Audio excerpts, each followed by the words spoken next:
अरे ध्यान किधर है, साइंस का ये शानदार एक्सप्लेनर इधर है।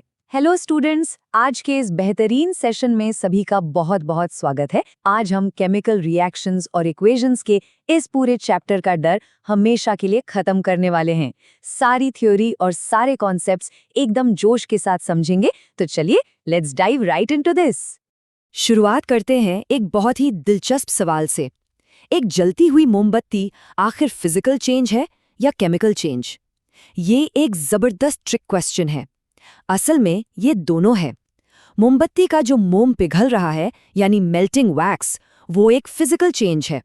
लेकिन जो धागा जल रहा है यानी कंबस्चन, वो एक केमिकल चेंज है। साइंस हमारे आसपास हर जगह मौजूद है और रोजमर्रा की चीजों में छुपी है। आज के इस सेशन का एजेंडा एकदम क्लियर है। The science of change, the language of chemistry, balancing the scales, the 4 reaction types और आखिर में रियल वर्ल्ड केमिस्ट्री। बस यही सब कवर करना है। तो चलिए शुरू करते हैं हमारे पहले सेक्शन से, the science of change, physical versus chemical. Physical change और केमिकल चेंज में असली डिफरेंस क्या है? सोचिए, जब बर्फ पिघलकर पानी बनती है तो वो फिजिकल चेंज है, क्योंकि पानी को वापस जमाकर बर्फ बनाया जा सकता है। ये रिवर्सिबल है। लेकिन केमिकल चेंज, मान लीजिए खराब मार्क्स आने पर गुस्से में किसी स्टूडेंट ने अपना रिपोर्ट कार्ड ही जला दिया। अब उस राख से वापस रिपोर्ट कार्ड तो नहीं बन सकता ना? तो जब केमिकल प्रॉपर्टीज पूरी तरह बदल जाएं और कुछ नया बन जाए जो वापस पलटा ना जा सके, तो वो केमिकल चेंज कहलाता है। अब एक बड़ा सवाल ये है कि कैसे पता चलेगा कि कोई केमिकल रिएक्शन सच में हुई है? इसके कुछ बिल्कुल साफ साइंस होते हैं। बिल्कुल वैसे जैसे डरने पर इंसान के चेहरे का रंग उड़ जाता है, केमिकल्स भी रंग बदलते हैं। कभी उनकी स्टेट बदल जाती है, कभी तापमान अचानक गर्म या ठंडा हो जाता है, या कोई गैस निकलने लगती है। ये सब इस बात के इशारे हैं कि वहाँ एक केमिकल रिएक्शन हुई है। अब आते हैं सेक्शन 2 पर, the language of chemistry, reactants और प्रोडक्ट्स। केमिकल इक्वेशंस आखिर कैसे लिखी जाती हैं? जो एलिमेंट्स रिएक्शन के लेफ्ट साइड में आते हैं उन्हें रिएक्टेंट्स कहते हैं, और जो रिएक्शन के बाद राइट साइड में बनते हैं उन्हें प्रोडक्ट्स कहते हैं। एनसीईआरटी की वो फेमस एक्टिविटी तो याद ही होगी। जब मैग्नीशियम रिबन को ऑक्सीजन की प्रेजेंस में जलाया जाता है तो वो एक डैज़लिंग व्हाइट फ्लेम के साथ जलता है और एक सफ़ेद पाउडर मैग्नीशियम ऑक्साइड बनाता है। बस उसी पूरी घटना को एक छोटी सी इक्वेशन में ऐसे लिख दिया जाता है। इक्वेशंस लिखते समय सॉलिड, लिक्विड और गैस तो लिखा ही जाता है, लेकिन एक खास टर्म है एक्वस यानी AQ। इसका सिंपल सा मतलब क्या है? इसे ऐसे समझते हैं, जैसे पानी में चीनी या नींबू मिलाकर नींबू पानी बनाया जाता है, वैसे ही जब कोई कंपाउंड पानी में घुला होता है तो उसकी स्टेट को लिक्विड नहीं बल्कि एक्वस कहा जाता है। इसका सीधा मतलब है पानी में बना हुआ सोल्यूशन। नेक्स्ट है section 3, balancing the scales, law of conservation. Class 9 का ये एवरग्रीन रूल याद रखना बहुत जरूरी है, law of conservation of mass.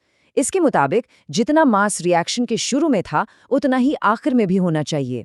कोई भी एटम जादू से ना तो गायब हो सकता है और ना ही पैदा हो सकता है। और बिल्कुल इसी नियम का पालन करने के लिए हर केमिकल इक्वेशन को बैलेंस करना हमारी मजबूरी भी है और जिम्मेदारी भी।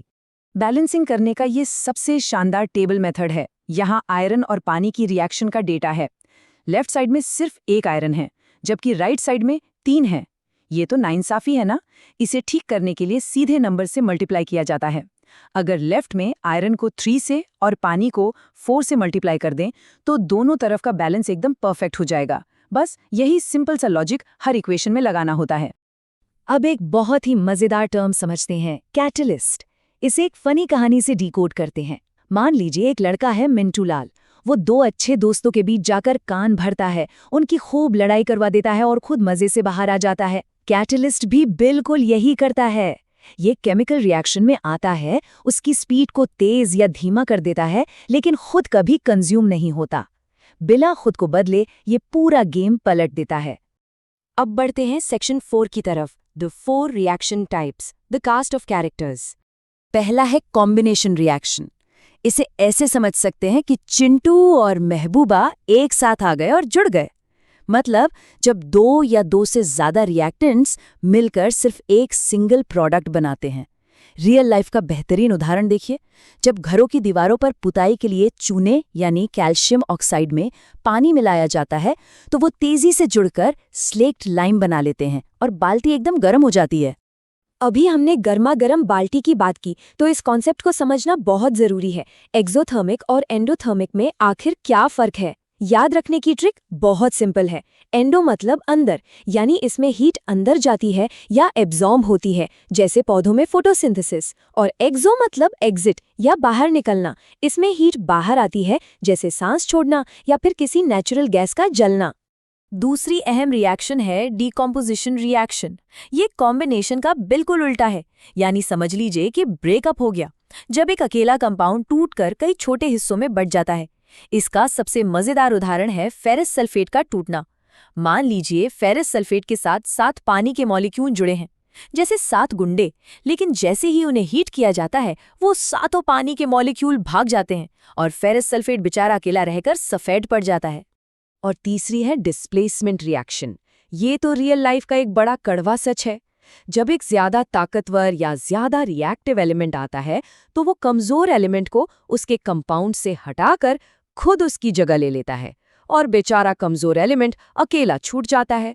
जैसे एक ताकतवर आयरन की कील कॉपर सल्फेट के सॉल्यूशन से कॉपर को हटाकर खुद उसकी जगह ले लेती है। और finally section 5 real world chemistry, oxidation and beyond. Oxidation का सीधा सा मतलब है ऑक्सीजन का जुड़ना, और डेली लाइफ में इसके 2 बहुत बड़े असर देखने को मिलते हैं। पहला है करोजन यानी जंग लगना, जैसे छतों के लोहे के गेट या साइकिल की चेन नमी के कांटेक्ट में आकर जंग खा जाते हैं और खराब हो जाते हैं। दूसरा है रैंसिडिटी। अक्सर जब चिप्स या नमकीन का पैकेट खुला छूट जाता है तो कुछ समय बाद उसका टेस्ट और स्मेल बिल्कुल खराब हो जाती है। वो इसलिए क्योंकि खाने में मौजूद तेल हवा के साथ रिएक्ट करके ऑक्सीडाइज हो जाता है। और इसी से जुड़ा है आज का आखिरी और बेहद सोचने वाला सवाल। चिप्स के पैकेट जो बाजार में मिलते हैं उनमें आधी हवा भरी होती है।